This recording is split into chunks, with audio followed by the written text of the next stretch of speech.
So it looks, this area looks kind of glandular. And this is all pancreatic tissue coming all the way back here to the tail. It goes all the way up, wraps around here, and you can see it just on the inside curvature. So this is all pancreatic tissue. This is really thin. I don't know why. I mean, usually the pancreas is pretty stout. And I don't know what's going on with this animal, or what was going on. Pancreatic cancer.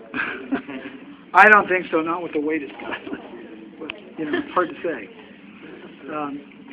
So, this tells you right here, you can see the pancreas will go down to this first major curve in the duodenum. And that typically, when you're looking at that, here's the end of the pancreas right here, and that's where the first major curve takes place, and you can see the end of the curve is right about here, is typically where the end of the duodenum is. But you can't really tell till you're looking at it histologically. So most of the rest of this, when you go beyond this area here, this is all jejunum, okay?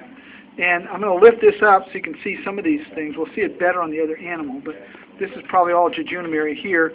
Again, these are mesenteries. This is the mesentery here is a two-layered serous tissue. Basically, it wraps around the small intestine, covers on both sides, and you can see where the vessels that are in here have been trapped right in there. So you can see a mesenteric artery and vein, not well injected, unfortunately, but they're held in place by the mesenteries.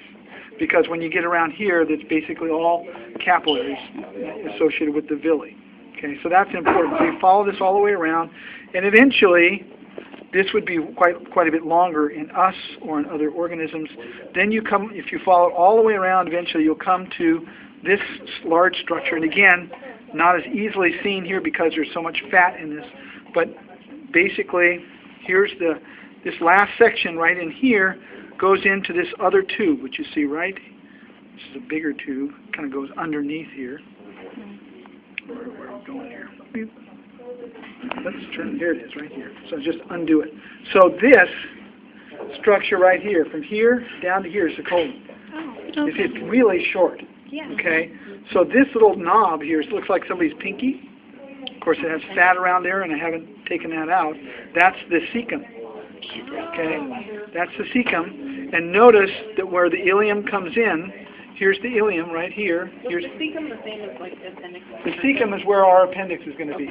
Okay. Now we have a little teeny weeny cecum, but notice the cecum on this one. This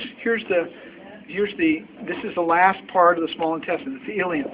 It comes in. It doesn't come in at the end. It comes in way up here. So this cecum is quite long.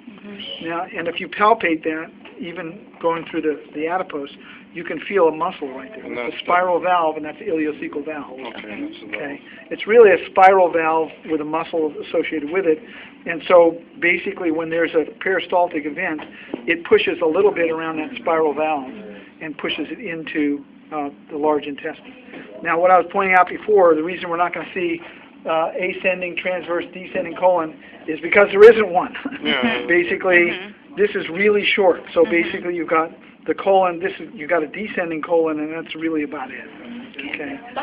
Yeah. In humans, you have a longer colon, and if they have a portion of it out or all of it out, how does water